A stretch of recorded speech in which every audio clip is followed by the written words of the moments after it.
പുതിയൊരു വീഡിയോയിലേക്ക് ഏവർക്കും സ്വാഗതം. ഒരു പ്രേക്ഷകൻ ചോദിച്ചിരിക്കുന്ന ഇപ്രകാരമാണ്: എനിക്ക് 25 സെന്റ് വസ്തു ഉണ്ടായിരുന്നു.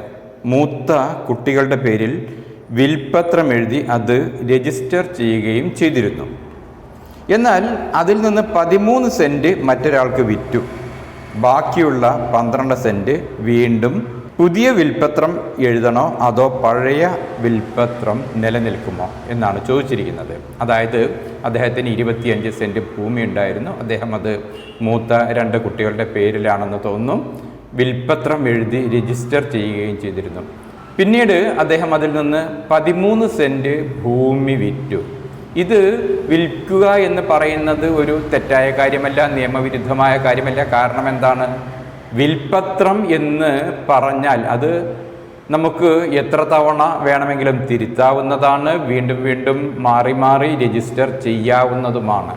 ഏറ്റവും അവസാനം എഴുതിയ വിൽപ്പത്രമാണ് യഥാർത്ഥത്തിൽ നിലനിൽക്കുക എന്ന് മാത്രം. അതുകൊണ്ട് തന്നെ അദ്ദേഹം 25 സെന്റ് ഭൂമി ആദ്യം വിൽപ്പത്രം എഴുതി മൂത്ത മക്കളുടെ പേരിൽ രജിസ്റ്റർ ചെയ്തിരുന്നുവെങ്കിലും പിന്നീട് അദ്ദേഹത്തിന് ആവശ്യം വന്നതിൻ്റെ അടിസ്ഥാനത്തിൽ 13 സെന്റ് സ്ഥലം അദ്ദേഹം വേറെ വിൽപ്പന നടത്തുകയുണ്ടായി.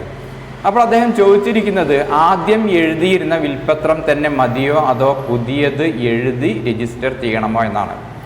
നമ്മൾ മനസ്സിലാക്കേണ്ടത് ഇവിടെ ആദ്യം അദ്ദേഹം 25 സെന്റ് ഭൂമിയുടെ കാര്യം പ്രത്യേകം പരാമർശിച്ചിട്ടായിരിക്കാം വിൽപ്പത്രം എഴുതിയിട്ടുണ്ടാവുക. അതിൽ നിന്നാണ് 13 സെന്റ് ഭൂമി അദ്ദേഹം കച്ചവടം ചെയ്തിട്ടുണ്ടാവുക. ബാക്കി അവശേഷിക്കുന്നത് 12 സെന്റ് ഭൂമി മാത്രമാണ്. അദ്ദേഹത്തിൻ്റെ കാലശേഷം ആ 12 സെന്റ് ഭൂമി മൂത്ത മക്കൾക്ക് ലഭിക്കണമെന്നാണ് അദ്ദേഹം ആഗ്രഹിക്കുന്നത്. അതുകൊണ്ട് ആദ്യത്തെ വിൽപ്പത്രം തന്നെ മതിയോ അതോ വീണ്ടും വിൽപ്പത്രം എഴുതി രജിസ്റ്റർ ചെയ്യണോ എന്നാണ് ചോദിച്ചിരിക്കുന്നത്. ചോദ്യത്തിൽ നിന്ന് വ്യക്തമാണ് ആദ്യത്തെ 25 സെന്റ് ഭൂമി ഇപ്പോൾ നിലവിലില്ല എന്നത്. അദ്ദേഹം ആ 25 സെന്റ് എന്ന് പ്രത്യേകം പരാമർശിച്ചിട്ടുണ്ട് എങ്കിൽ തീർച്ചയായിട്ടും പുതിയ വിൽപ്പത്രം എഴുതി രജിസ്റ്റർ ചെയ്യുകയാണ് അഭികാമ്യം.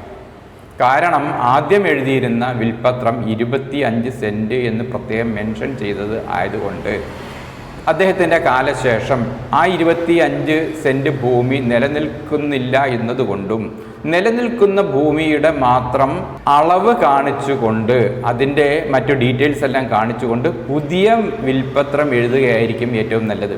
അത് രജിസ്റ്റർ ചെയ്യുകയോ രജിസ്റ്റർ ചെയ്യാതിരിക്കുകയോ ചെയ്യാം, പക്ഷേ രജിസ്റ്റർ ചെയ്യുന്നതായിരിക്കും ഉചിതം.